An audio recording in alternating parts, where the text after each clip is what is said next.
was born to be free.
I was born to be free.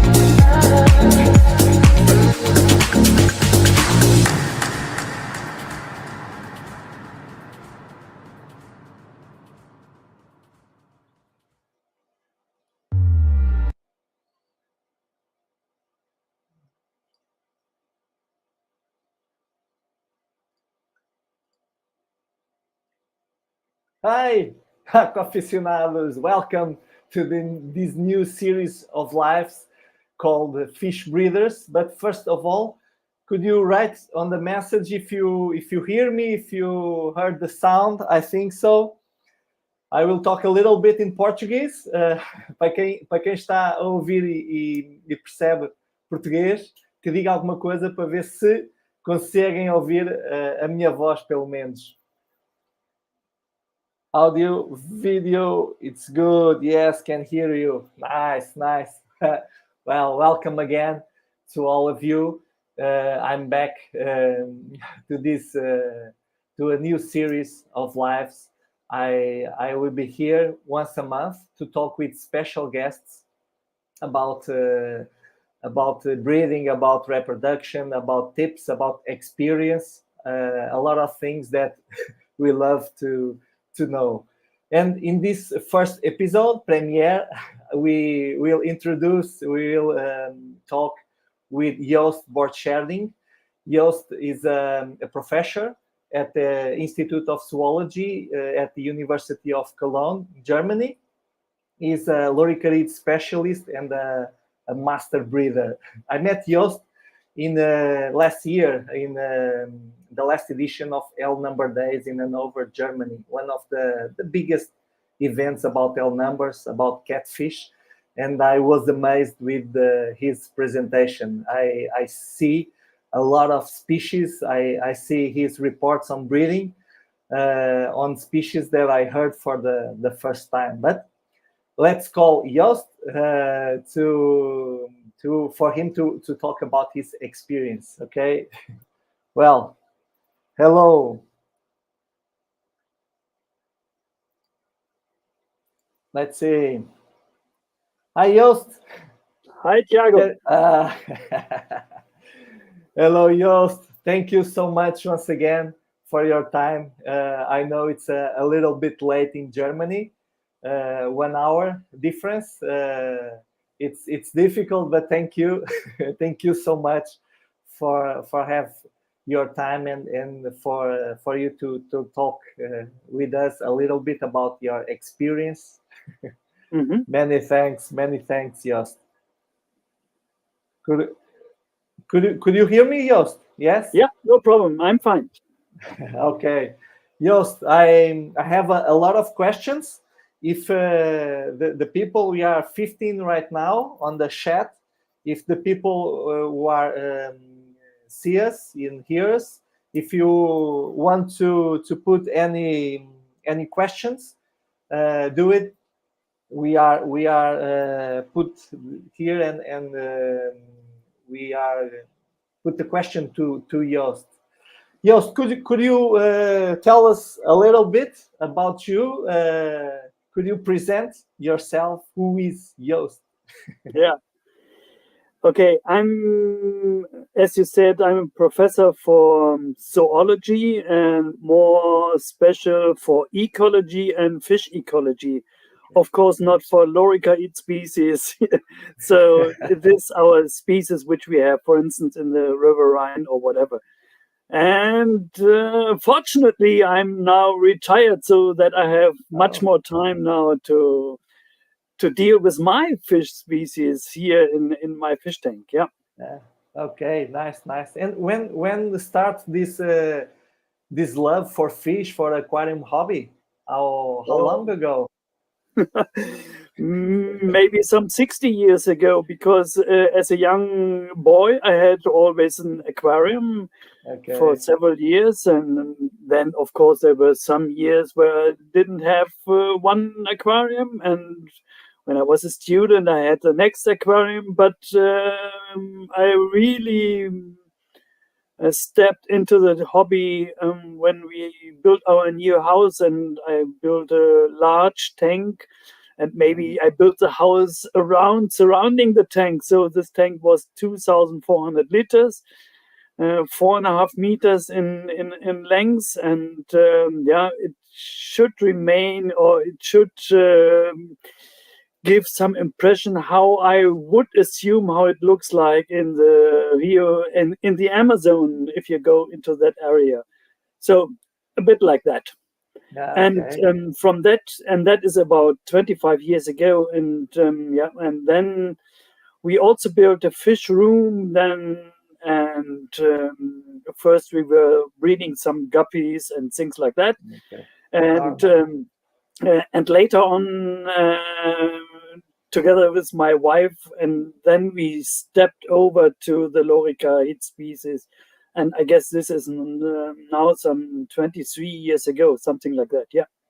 Okay. And you, when you start, you said you start with the loricarids 30 years ago, yes? No, 25 years. 23 years ago. Yeah. Mm-hmm.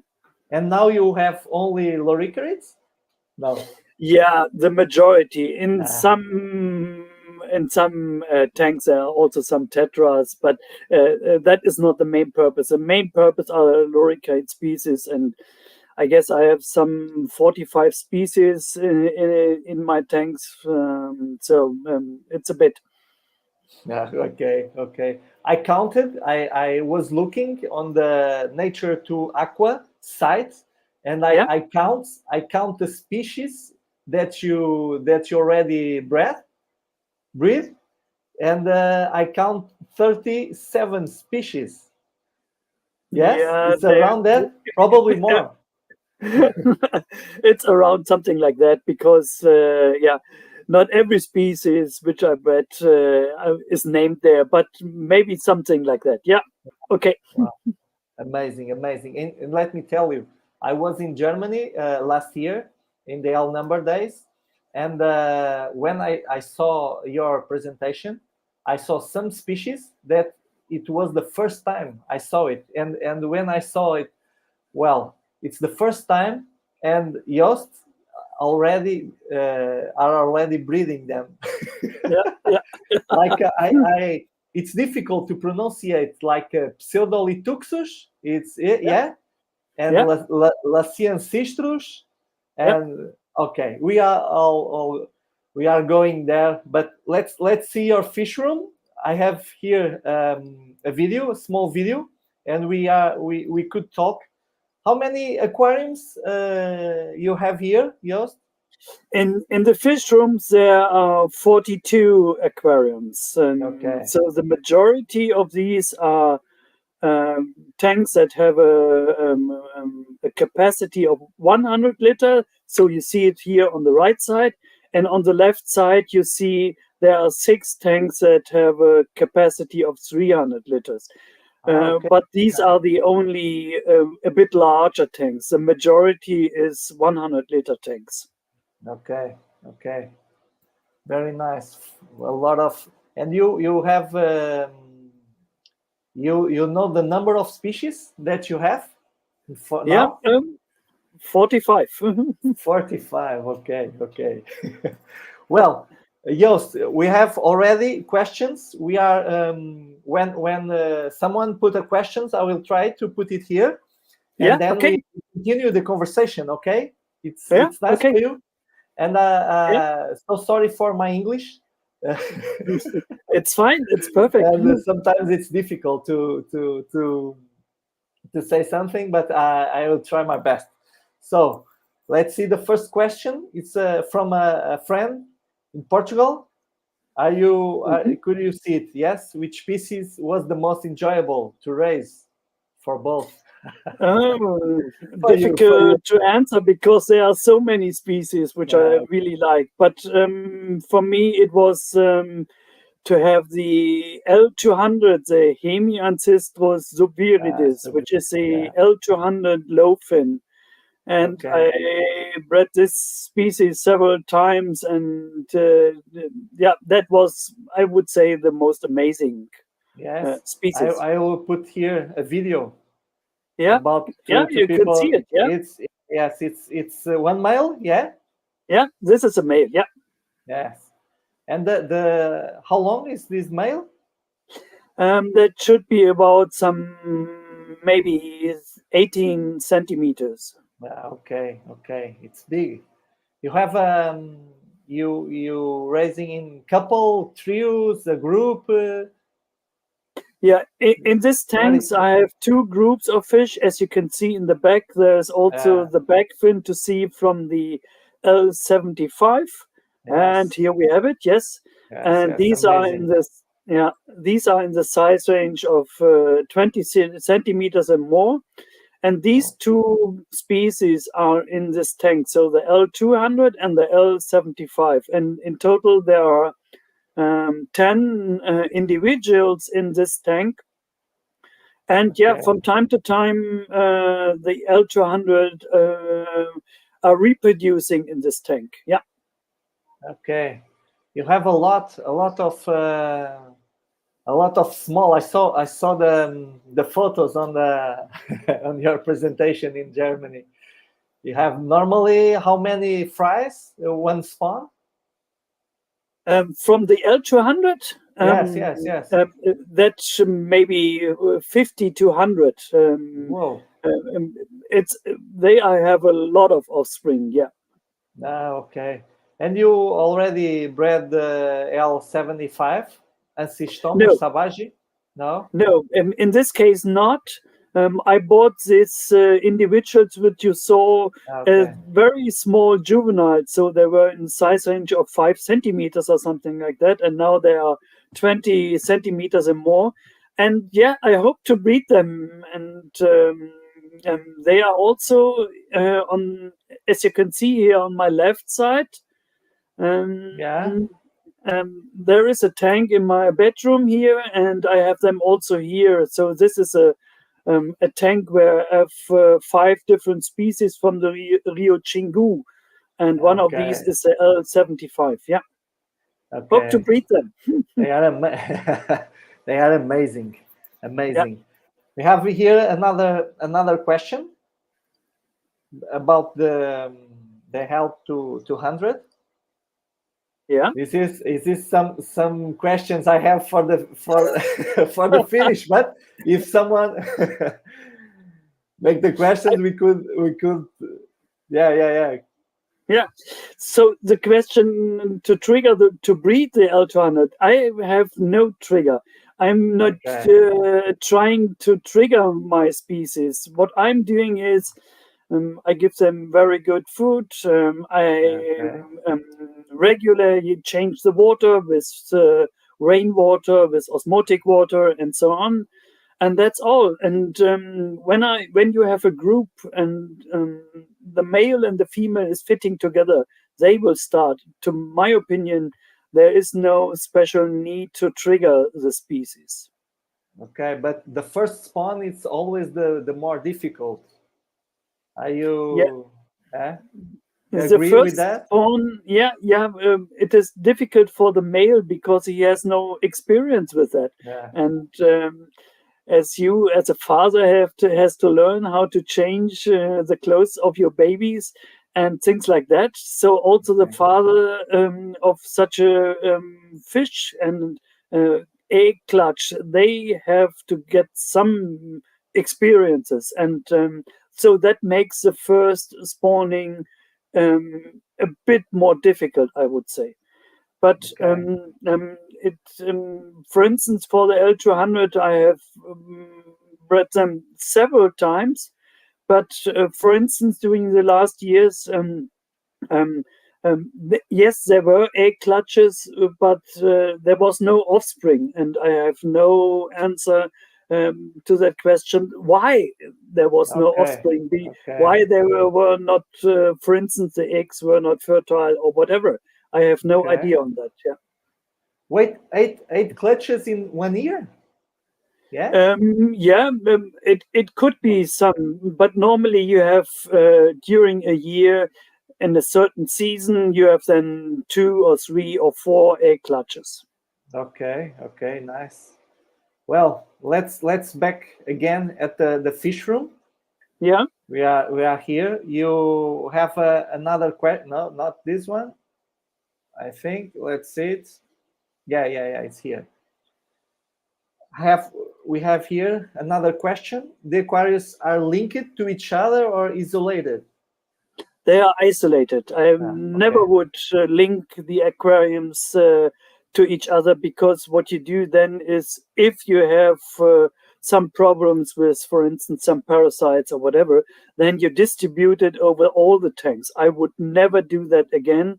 And all the fish rooms, which I'm building also at the university, they all have separated tanks and no central filter or whatever. I would do nothing like that. Okay. And what type of filtration do you use it? It's the Hamburg methane filters, Yes, of course, nothing else, and only the Hamburger mutton filter, and nothing else, and so and it's perfect. And we also use that in the university for our fish tank there, and you need not more. It's just simple and very effective. Yeah, I will try to introduce the first one in my zebra tanks, because I have a lot of aquariums here, but I use the Heim external filters. But I will try it in the zebra tanks. What do you any tip on the assemble, and or what do you say about it? So what you have to keep in mind, in my case, I use mats that have a width of 10 centimeters. And of course, from time to time, they get clogged.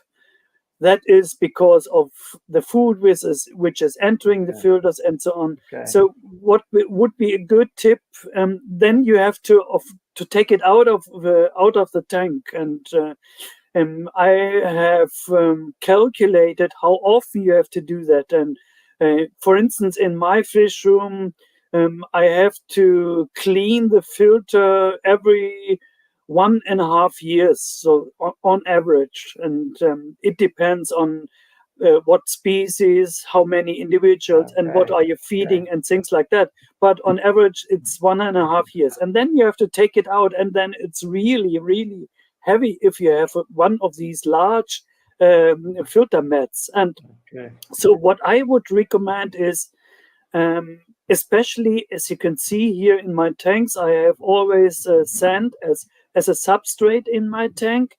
And of course, at close to the bottom, the sand is going into the filter mats. And now I recommend that I have a step of about 5 centimeters in the back, where the filter mat is separated, so that I do not take out the part where the sand is in the filter mat. Okay. I will try it. Yeah. Well, Jost, could you tell us, not me, not only me, a little bit of your day in the fish room? Normally, you have some actions, your daily routine in the fish room? Yeah. The daily routine is quite simple. The light goes on at 7 in the morning, and then I enter the fish room and just have a look around if everything is okay. So if you see some, for instance, fish that are not doing very well or whatever, it's normally not the case. And of course, I'm also feeding then the juveniles in the morning. And then the normal is that I'm coming back late in the evening, so about also 7 o'clock in the evening, so 12 hours later, and then I feed my fish. And for me, it's really important to say that you have to have breaks in feeding the fish. For instance, and not every day my fish get some food, so there are 2 days a week where they get no food, and in addition, 2 days a week. Only adults? 2 days a week. Only adults, or at least the adults. Sometimes, let's say 1 or 2 days, also not the juveniles. They get no food, and then I add about 8 weeks a year where they get reduced food. So the adults then get food only once a week, a very tiny portion of food. So that you have something like it is in nature. And in nature, a fish will not have food every day. And in nature, there are seasons where they have lower amounts of food available for them. And so I try to mimic these situations here also in my tanks. I have a friend. And then at the weekend, of course, then there is a bit of maintenance for the tanks. So it's normally on Saturday that I make a water exchange in all the tanks. I do that with a central pump. And I pump fresh water in all the tanks at the same times. And so I need about 1 hour to make the water exchange in all the 42 tanks. Whoa. Yeah. Well, it will be great. I'll do the same here. I have one rack here. Each rack have 4 aquariums, and I need 1 hour. 1 hour with four aquariums. I do the 42 in 1 hour, and during these 1 hour, I do not have to do anything, because it's just to push a button, and then it goes automatically. And I use this hour then to do some maintenance in the tanks and things like that. For instance, to clean up a filter mat or whatever. So this is then at the weekend, and of course, I would say I add another hour at the weekend to have a closer look to the breeding individuals, to the juveniles, and to clean up, for instance, these small tanks, which are to keep the juveniles in the tanks and things like that. Yeah. I have a lot of questions about the juveniles, but we talk it at the end. Well, I have one more question here. You make your own food, yeah? Or No, in this no? case, not. I'm using half of the food is frozen food, so some Okay. artemia, some cyclops, some black mosquito larvae, and things like that. Okay. And the other half is dry food, and we are using, of course, the Evo food, the granulate, and also some paste from then. What is important, to my opinion, concerning the food, it needs a high variability. That is most important. And what we are normally doing, we are giving too much food and reduce the food, but increase the variability in the Okay. food. Okay. Nice. And what do you use the Ebo food? Yeah. Yes, of course. Yeah, I I would saw be a in fool not to use it. it's a well-known brand that Yeah, in the Pleco breeders. yeah. Well, I have a friend here that's a totally different routine from yours, right, Tiago? normally, normally I wake up at 5 a.m. Normally 2 hours in the morning and two more hours when I come back at the work. It's a lot of time at the fish room. I have two little kids, and it's not easy. It's not easy. Yeah. Well, Jost, another question from Zebra Pleco fans. Do you use any medication treatment for your Pleco? No? Nothing. Never, Guys like ever, me. never, ever. And I'm really happy to say that I never had any problems with that. And of course, every new species which is coming into the fish room goes to the quarantine. So Quarantine, from yeah. the 42 tanks which I have in my fish room, regularly 3 to 4 are empty. There are no fish in that, and so that I have space to put in the new species in quarantine. And with this strategy, I never had any problems with some, yeah, that medication was needed. Okay. Okay. The only It's thing what I do is after every water exchange, I give a bit of natrium okay. bicarbonate to the tanks because there is. I'm using rainwater and osmotic water, and there are not Okay. enough ions in the water to Yeah. have a stable pH at the end. Yeah. Yeah. Yeah. To stabilize. Yes. Yeah. Some. Yeah. I understand. Yes. You use like monospecies normally in monospecies tanks with tetras, liter fish. Normally, what do you prefer? I normally prefer at least 2 species Okay. per tank. And I try to combine species either that they are from the same habitat. For Okay. instance, if you're going to the Pseudolithoxus tigris, and he is living together with the L280, the The Micacanthicus microcanthicus. mansregi, and they are living in the same areas in South America, and they are living together. And I have a tank where both species are together, and this is one of my favorite tanks because they are small species, always breeding together and feeling very, very happy. Yes, This that's this it. one Yeah, this one. yeah, this is. Wow. Yeah, I'm amazed with the tigris. Yes, yeah, pseudo. It's difficult. yeah. Yeah, you can Wow. see it here. You can see Yes. it here in the middle. This is a Tigris, and this is the L200. And yeah, you can see these crevice caves, and they are combined. And yeah, it's my favorite tank because all these species are together living there, and yeah, I really love that. Yeah, you can see L, it. Yeah. this microcanthicus, yes.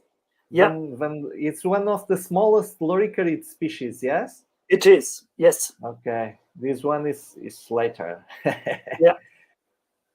And this you prefer to use a lot of caves in here, yeah? Yes. That is. We always recommend that we have much more caves in the tanks than there are individuals in there. So at least I Okay. would say, if you have 10 fish, for instance, in a tank, then you should have at least 15 caves, and to give different types of caves, give different sizes of caves. For Okay. instance, you can calculate what is the optimum size for a fish cave, but give one size smaller and one size larger, and let the fish choose what is for him the right size. Okay, for them to choose. I Yeah. forgot to make a question about the when you talk about to put two species, but Mhm. normally from different genus, yes, or Yes, okay, definitely from different genus. from the same habitat but different genus, yes. That's it. Yeah. Okay, okay, It's not always possible to have them from the same habitat, because there are so many habitats yeah, in South America, and they are not living all together. But of course, when you put individuals together, different species together, then they must be from different genus. Yes. okay. And this one, Jost, Las Ancestras. Here in Portugal, Yeah. I never see species like this. Yeah. So, together with the Pseudolithoxus, Lasiancestus belong to one group, the so-called Ancestrini, Yeah. and they have one characteristic within that group that is common to all these species. So they are not breeding in normal caves as we know, these tubes as you can see it here, Yeah. but they are breeding in these crevice caves, and Oh, all of them are breeding more in these crevice, and that's the main characteristic what they okay. have together. And I'm very interested in that group, and with the Pseudolithoxus, Lasiancestus, Dicaeseria, Hopliancestus, and what belongs to these group. Okay. And yes, tell me, how do you discover these kind of things? Because I think when I saw this species, I thought that probably you were the first pleco breeder to maintain or to bred this species. How you discover this kind of things? What they need, It's what they yeah, you just have to have a look. And first, of course, go in and have a look into the natural habitats. And you remember the perfect videos of Leandro from the Rio Chingu, and you will yeah, never find a tube cave there, but you will find these crevices, and that yes, was and then you have to look at the behavior of the fish in your tanks, and okay, then you discover, they are not going into these tubes, so what they want, and then you remember to the videos of Leandro and whatever, and you say, well, there are crevices, so you yes, have to build some caves like crevice, and that is how to develop, depending on the behavior of the different species, also the different types of caves, which Silke is then building for me, and then okay, we are yes, yes, yes, trying, these different shapes of caves, and how to, and then you think about, and you see the first fish going into these caves, and then you make different sizes and different heights of the crevice and things like that, and then you try to optimize these, okay, okay, and and it's perfect to have a wife that can build all these caves. Yes, it's true. It's great caves. I have a lot of here. Great caves. But I saw it in Germany. You create a special cave. It's like it's like similar to the Xingu rocks. Yes. Yes. Yeah. Yeah. We saw it. I think we saw it here in the previous videos. Let's see it. If I could reach the video, I think it's in here. Let's see it. It's these ones on the you top. You can see it here. Yeah, just stop. So these, just to remember, in 2019 we had the last L number days, and Leandro was coming from Brazil to the L number days, and he brought some caves from the Rio Xingu to the L number days, and we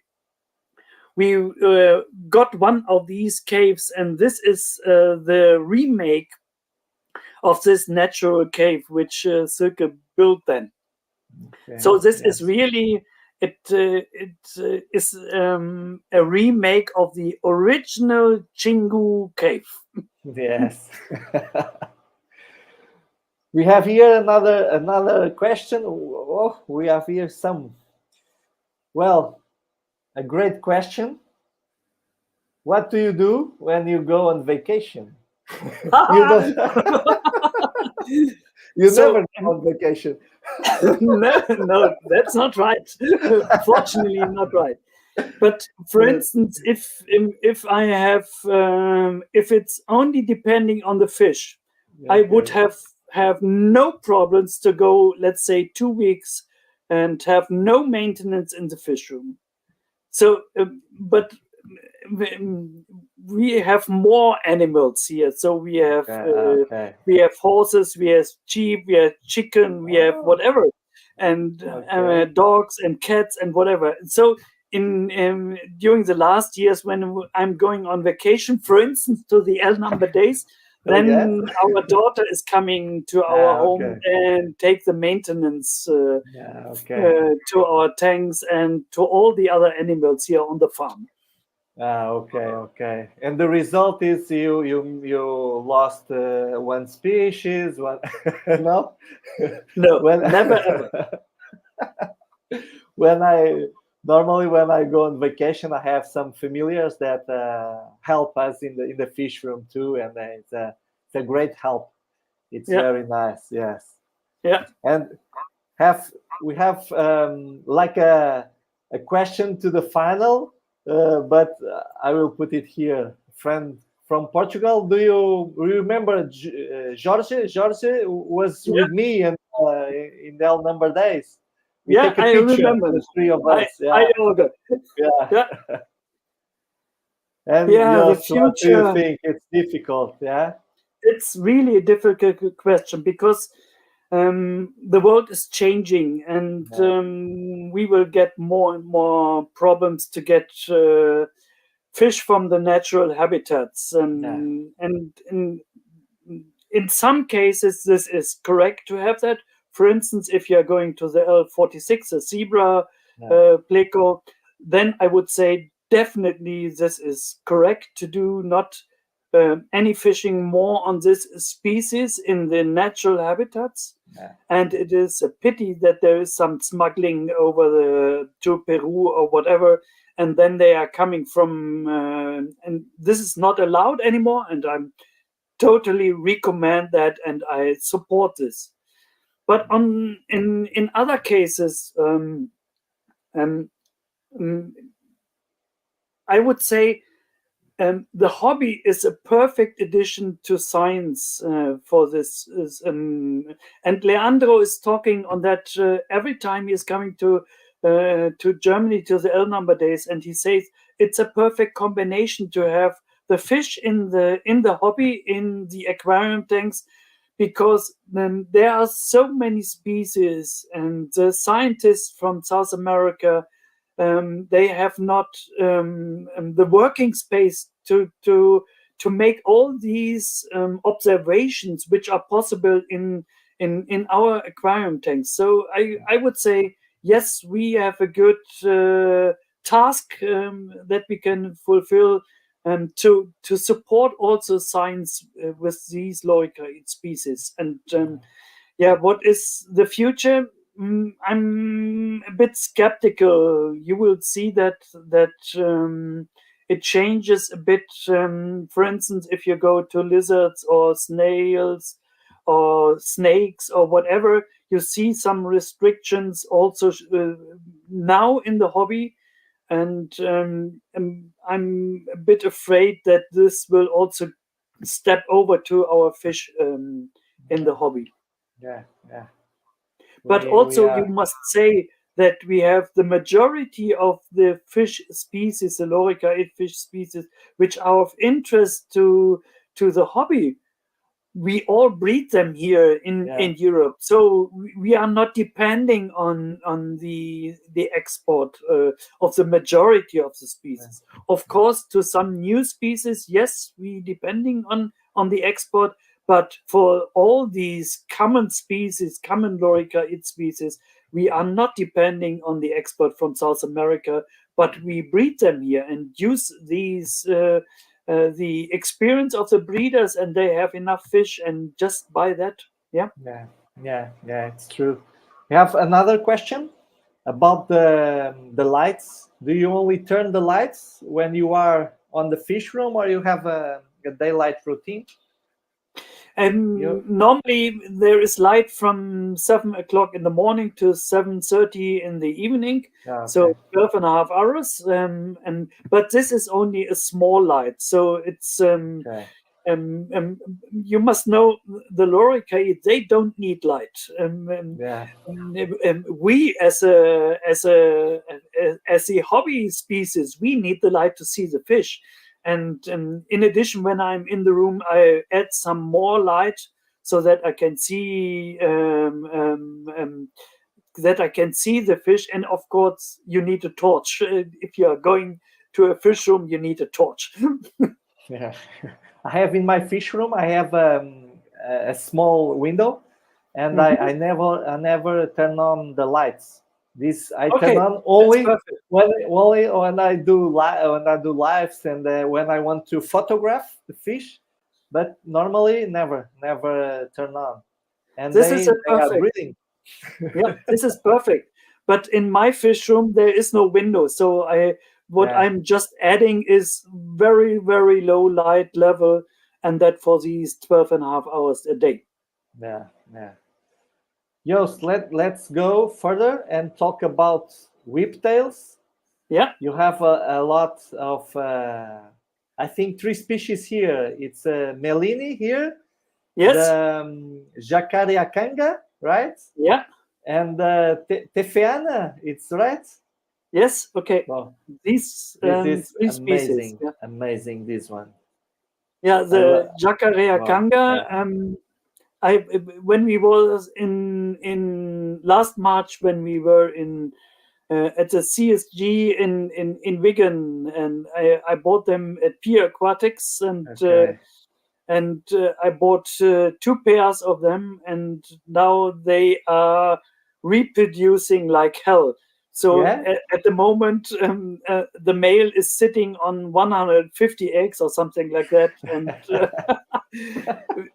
the problem with that is they are reproducing like hell, but it is not so easy to rear the species. So the juveniles, they are not so easy. So and it's a big challenge to improve.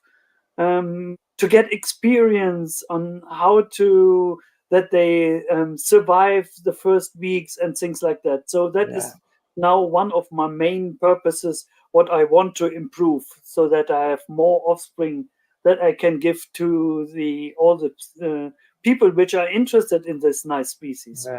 But you have difficult only on this species, because I bred a lot, not just one species of Farloella, and I have the same problem to raise the fry. And I talk with a lot of pleco breeders, and the same problem. Whiptails are much more difficult to raise, the fry. Yes. Do you know why? Okay. The first is when you look at the eggs, they are really, really small. So if you have a female which is of Jacarea Kanga, my female, which is a breeding female, 10 centimeters or things like that, and she puts out 100, 150, 200 eggs per egg clutch, and these eggs are really, really, really small. So the yolk sac of these juveniles, when they are hatching, are really, really small, and they need. Then you can see, the eggs. This is Teferana in this case, and yes, and they are really, really small, and to get them to feed, this is not an easy going. And then I'm not quite sure if we have the right food for them to grow up. This is and try and error every time. Try and error. Yeah, here you can see the juveniles. You try it here with the youngster. Growth pace. Yeah. I thought the same. At the same time, I thought that with some problem with bacteria on the substrate or something like that. But thinking more about that, I probably the food. It's difficult to give the proper. It's some words in English are tricky. But probably to give them the right food. Yeah, here you see this is Lasi ancestrus L479.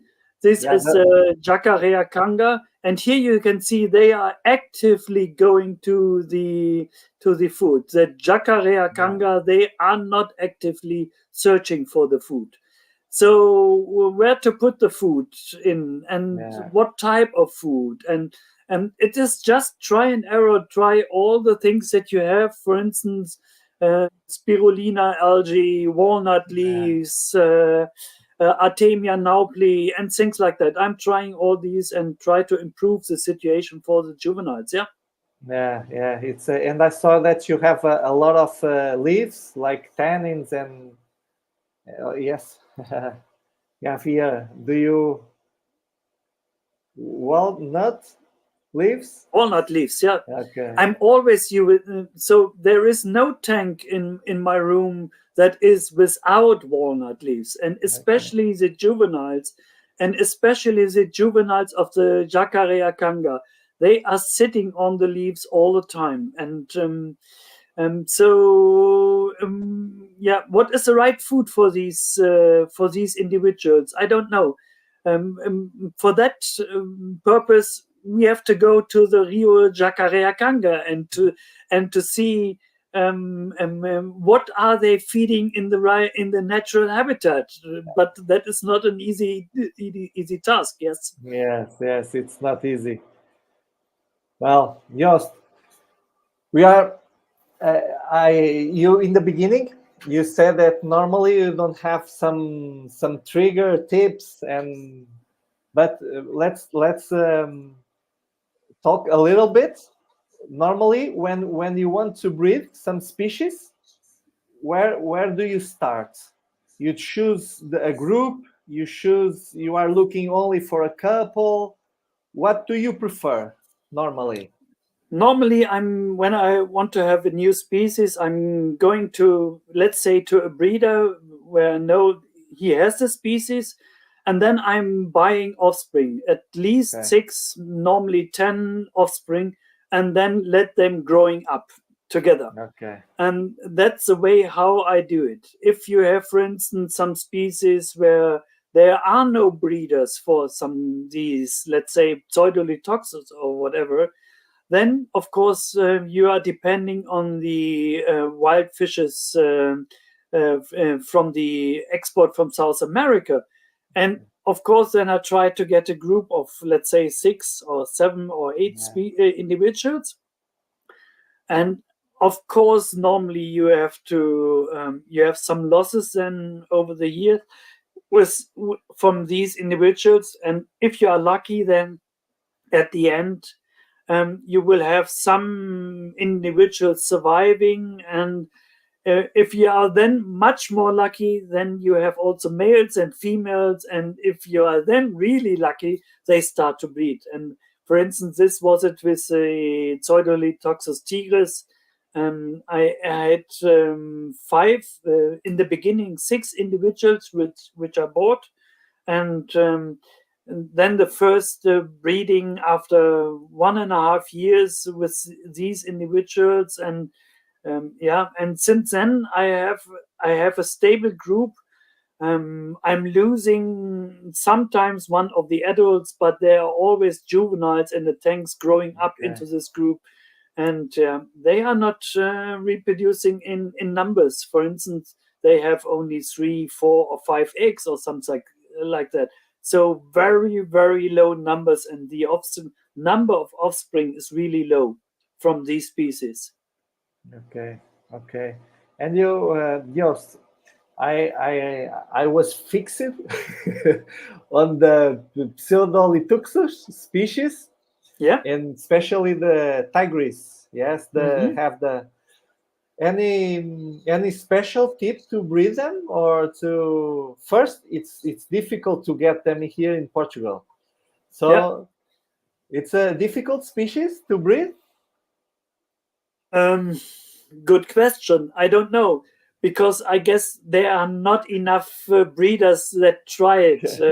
I'm one of the. You are the only in the world.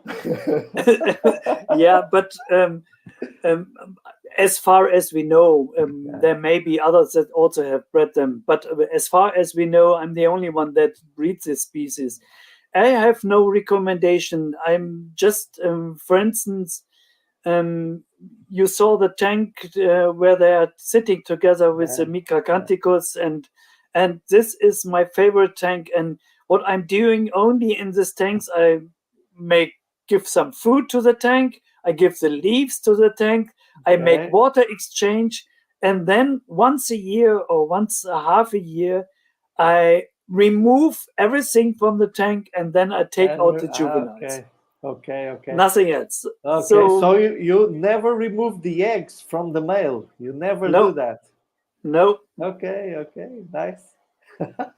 It's a natural. It's and as you have seen the tank, you will not recognize if the male is on an egg clutch, because there are so many crevices in that tank. You never will see it, and you must be very lucky to have a picture of that, where you can see the male sitting on the eggs. I was looking for some pictures and videos, and very, very difficult to see. Well, Jost, do you are looking for a new species? You have future projects? What are you looking for? So you see the tank here on the left. I have there the Hopli ancestors. So this is really a challenge to breed them. And the Wolverine? The Wolverine. Yeah, it is here. This one? This one. Yeah. Okay. There are 6 individuals here in the tanks, and the largest one are now in the size range of 13, 14 centimeters. Okay. But there are also smaller individuals in that, and I hope to breed them here in this tank. So that is the next challenge here. And in my fish room, I just got from Timo Schellenberg, I got the Guyana Ancestrus amapa. For me, this is the next challenge. Yes, they are great too. I don't have pictures here, but they have a blue, a blue, the blue coloration. Wow, it's amazing. Well, really an amazing species. But this one with these tons of yellow are great. And the biggest one you have, you told it 13, 14. Yes, it's the adult size. Yes. No, the adult size is much larger. So if you look at the description of Leandro, then you see that the adult size could be up to more than 20 centimeters. Yes. So they are really large then, and but it is you only get individuals of this size of 10 centimeters if you are lucky. And I also bought this at Pier Aquatics in Wigan, and you will not see them many times in the different shops. And then when you see them, just take them and try them. Yes. And amazing species. Yes. And I can see it here in my tank, and they are only depending on surface feeding. So the algae on the stones, the wood which is in the tanks, and they are only feeding on this. Okay. It's really amazing. Jost, you need to be more active on social networks, because we we need to see your work. Amazing. Whoa, it's really great. When I met you in Germany, and it was my first time in the L number days, and for me it was a great privilege and a great pleasure to saw a lot of pleco breeders that I only know from some of them on the social networks, some others talking with some master breeders, master pleco breeders. And for me it's a great pleasure. We have already 1 hour of conversations. This runs fast. Yeah. Jost, do you have a final message to the people, to everyone who are listening to us, to you? Yes, maybe 2 messages. So be patient with your groups. Don't try to trigger. They will start breeding when they want to start breeding. So this is one message. Be patient with that. And the other message is we need more offspring of breeders. So the juveniles, our kids, they must come into the hobby, that we have some follow-up people that do these fantastic hobby. And so not only looking at your fish 2 hours a day, but also to your kids. And bring them into the fish room. Yes. Normally my kids came in to help me with some actions, with some they like to be here, especially in the winter. Yeah. Because it's warmer inside here. Yeah. Well, Jost, it was a great pleasure. Thank you so much for your time. You are an excellent person. You are amazing, and thank you for sharing your experiences and your work. And it's true. Show you yourself in the more photos. We want to see more photos of your fish. I have done so many photos. Okay. Yes. Yeah, I will do. Yeah. Okay, Jost. Hey. Thank you. Thank you so much. We see you in the near future, I hope. Yeah, I hope so. Thank you all who are watching us, and we see all of you. I hope I see all of you in the next episode. Yeah. Okay. Bye, Jost. Bye, everybody. Bye, Tiago. Bye, all of them. Thank you. Thank you so much. Bye-bye.